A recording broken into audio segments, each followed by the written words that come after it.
person is happy and the other person is not, what kind of a dynamic does it get It into? becomes a very stringent dynamic because there are too many expectations, there are too many offloadings, there are too many things that relationship has to go through.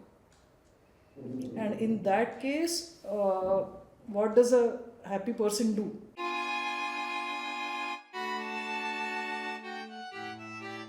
A happy person at that particular time, it might sound a little too self-obsessed, but a happy person at that particular time would only think about his happiness.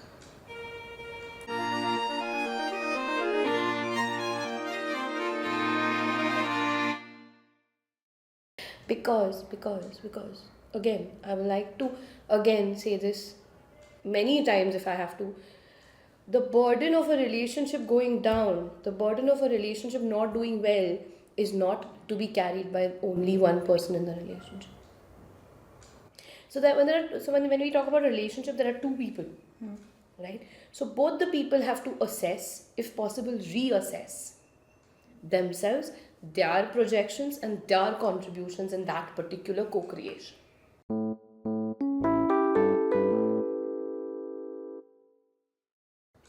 I get that, but for example, you have two people, one is happy, one is not. And then what happens is, if the onus of staying happy is on each individual, the unhappy person isn't going to think about the other person. Right. And the person who is inherently happy always feels that it's his or her responsibility to make the relationship work. That's exactly where we all go wrong. Why? Because when you say it's a co-creation, a relationship is a co-creation, right? So let's put it that way. It's something that I get 50%, and it's the other 50% that you get. Okay.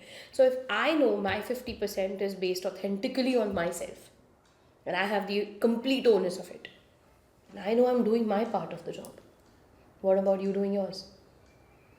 So the other person that you are in a relationship with also has to understand that this will come with effort.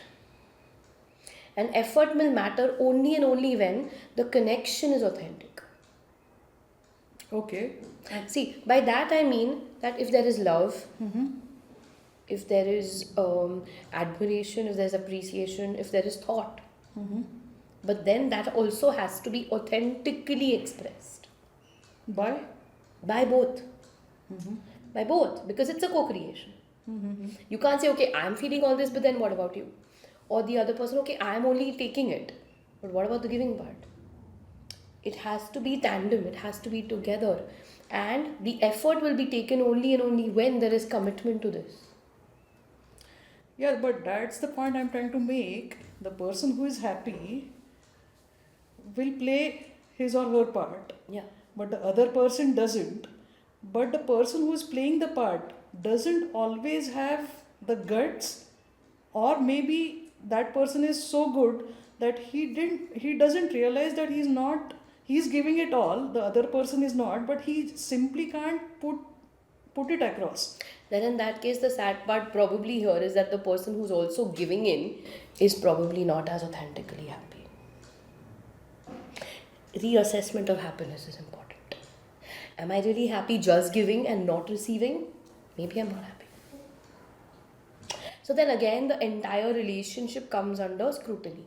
The person who's not giving and the person who's giving too much. Both have to reassess. Because a relationship cannot continue if there is only effort given from one side, it's half-baked, half-sided, and then the other person enjoys all the benefits of it.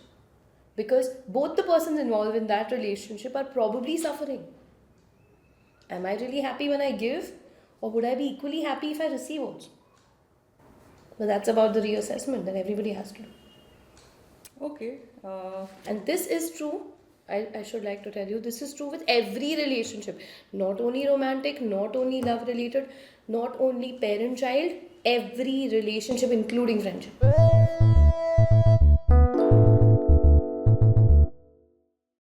So when it comes to relationships, be it whichever kind, the three things that matter the most. Okay. Consistency. What has to be looked into consistency is the behavior part. Is the person consistent in behavior? Today this, tomorrow that. Fair weather? No, I don't do that. It doesn't work for me. It's about your boundaries which tell you, okay, what works for you, what doesn't work for you. Okay, and this is again not only about romantic relationships, this applies to every relationship that you have, including friendship. Point number 2 is the intensity. The intensity with which the relationship started and the intensity with which the relationship is continuing.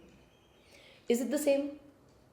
Should it be the same? Should it not be the same? Should we have to reassess? The reassessment part comes here. How intense are we about each other? How intensely do we really feel? What are the intensity of the emotions? But intensity doesn't necessarily mean that you have to be hyper the whole time. No. Intensity is in fact not about hyperness. Intensity is about the emotional expression that matters. It's not about, oh my god, I was triggered. Oh my god, I'm so hyper about this relationship. This is the best relationship. No. No. That's going the other way. If a relationship is triggering you to be hyper, the relationship is probably not best suited for your emotions. Okay.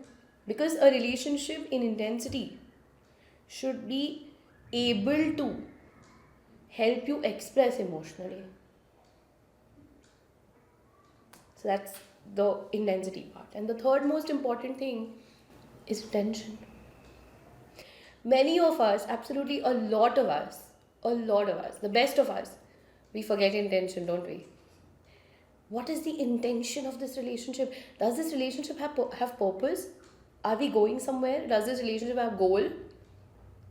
Be it a marriage, be it a love relationship, be it a friendship, be it a parent-child relationship, where are we going? Do we have purpose? Every relationship needs purpose. So intention matters a lot. And So these are probably the 3 pillars: the consistency, the intensity, and the intention.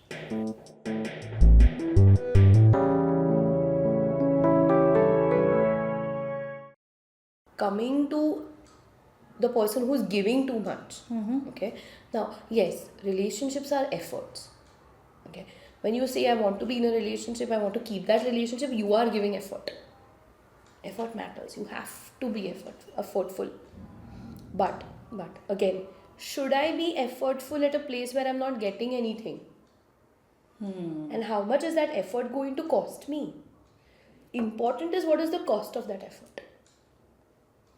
How much is this going to cost me and where am I going to land up? That's the reassessment I was talking about. Should I really be giving effort into a place where nothing is coming out of it?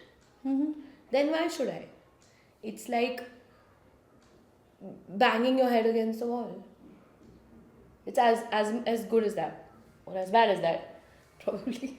okay. You have explained the rules, so I think let the audience ponder over it, Yes, and we'll take up a new word in our next episode. absolutely. Just a parting thought. So the next time all of you do realize what is happening in your relationship, make sure that you're reassessing it based on the 3 pillars I spoke about. Looks good. Yeah. Bye. Thank you. Bye.